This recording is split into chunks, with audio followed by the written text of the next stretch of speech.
भाई बीरेन जी, आप मुझे बताइए। रुक जाओ अरुण, पूरा टाइम दूंगा, आप उनको काउंटर कर लेना, परफेक्ट टाइम मिलेगा, डोंट वरी। बीरेन जी, आप मुझे बताइए कि उत्तर प्रदेश की राजनीति में इन दिनों पिछड़ा और दलित का बड़ा बूम आया हुआ है। हर पॉलिटिकल पार्टी में सिर्फ इसी सेंट्रिक पॉलिटिक्स हो रही है। आपके ओपिनियन क्या है? देखिए, जाति तो एक सच्चाई है, लेकिन 2014 में जब से मोदी का आगमन हुआ तो ओबीसी पे तो बीजेपी ने एक छत राज कर लिया। लेकिन उत्तर प्रदेश में दलित उसके लिए एक हमेशा चिंता का विषय रहा, क्योंकि मायावती यहाँ पर मौजूद थी। अब उन्होंने मायावती के वोट बैंक को भी काफ़ी डेंट मार दिया है, चोट मार दी है। तो अब वो उस दिशा में बढ़ रहे हैं आगे। और देखिए, बीजेपी के पास इतनी शक्ति है कि वो छोटे छोटे दलों को समाप्त करने की तैयारी में है। मायावती के वोट बैंक को पहले बीजेपी ने भाषण दिया, फिर राशन दिया, फिर सिलेंडर दे दिया और फिर कुछ गांधी जी के भी दर्शन करा दिए। तो धीरे धीरे वो हर हथकंडा अपनाकर एससी और ओबीसी, दलित और ओबीसी की जो पॉलिटिक्स है उस पर कब्जा करती जा रही है। ये बात सच है। लेकिन हैरत की बात यह है कि जब हम पार्टी के नेताओं को, प्रदेश अध्यक्षों को देखते हैं तो ब्रजेश जी, ऐसा लगता है कि ये प्रदेश अध्यक्ष अपनी जात का भी भरपूर वोट नहीं दिला पाते अपनी पार्टियों को। ज़्यादातर प्रदेश अध्यक्ष अपने राष्ट्रीय नेतृत्व के नाम पर ही खा रहे हैं। उनकी स्थिति कोई बहुत अच्छी नहीं कह सकते आप। वो एक सजावटी नेता के तौर पर यूपी की पॉलिटिक्स में है इस समय। कई सारे नाम है, उनका नाम लेना ठीक नहीं है। हालांकि जब जाटों ने हाथ खड़ी कर दी तब बीजेपी ने कहा कि चलो पश्चिम की ओर, और वहीं से इन्होंने संगठन मंत्री निकाला, वहीं से प्रदेश अध्यक्ष लेकर आए हैं। बीजेपी की तैयारी है कि भाई 80 में हम 75 का ऊपर जीते, तो वो अपनी कोशिश में लगे हैं।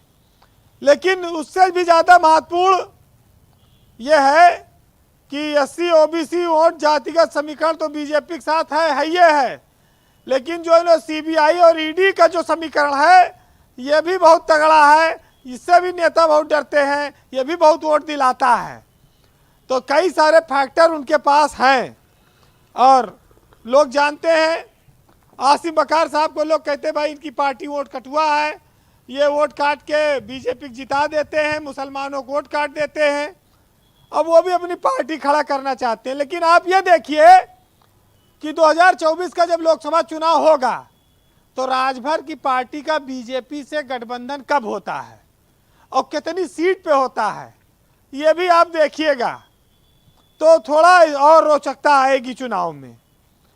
अब आज एक बात आई कि कांग्रेस ने प्रदेश अध्यक्ष दलित बना दिया और कई प्रांतीय अध्यक्ष बना दिए।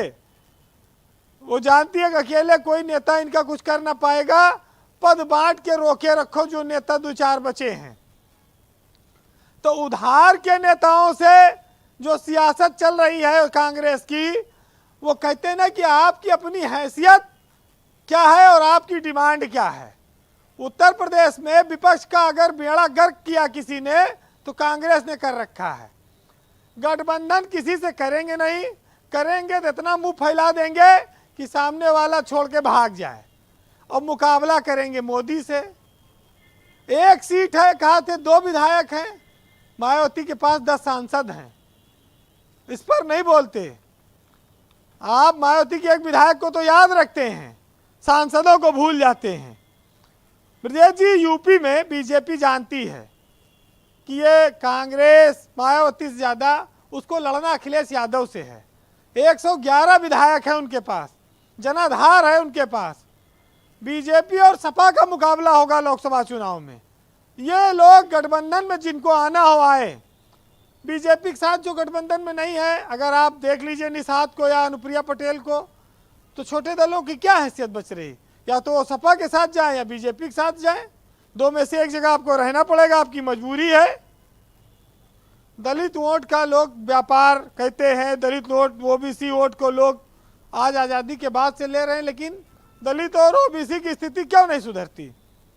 उनको आप शिक्षित करिए, मजबूत करिए, आरक्षण जो एक बार पा जाए दलित में, जो आईएएस बन जाए, उसके बच्चे ना ले, ये सब चीज़ों पर कभी बहस नहीं होती है।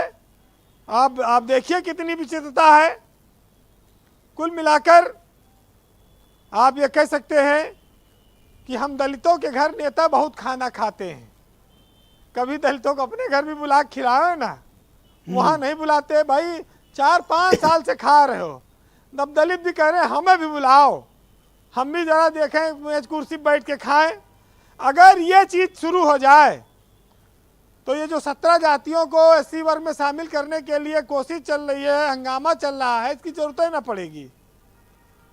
वैसे जात पात, 5 किलो राशन और मट्टी के तेल से लेके गैस सिलेंडर, तमाम सारी योजनाएं चलती रहती हैं। बीजेपी के पास आदमी एक है, काम अनेक है, और उसका लक्ष्य जो है उसका मुकाबला करना भी कठिन दिखता है। जी बीरेन जी। ब्रजेश जी, अमित पुरी साहब बैठे हैं, उनके लिए 4 लाइनें कह के समापन करूंगा कि बहुत चिंता न करो, आपका मामला ठीक चल रहा है। एक साहित्यकार ने लिखा है कि ओबीसी और दलित की चिंता न करना, कि गजरे बनाओ और ना तुम हार बनाओ, और इंसानियत को पकड़ लो, तलवार बनाओ, और तुमको विकास करने की क्या है जरूरत, बस मंदिर और गाय पकड़ लो, सरकार बनाओ। बहुत शुक्रिया बीरेन जी, आपका बहुत बहुत धन्यवाद। मैं रुक करूंगा बहुजन समाज पार्टी के राष्ट्रीय प्रवक्ता धर्मवीर चौधरी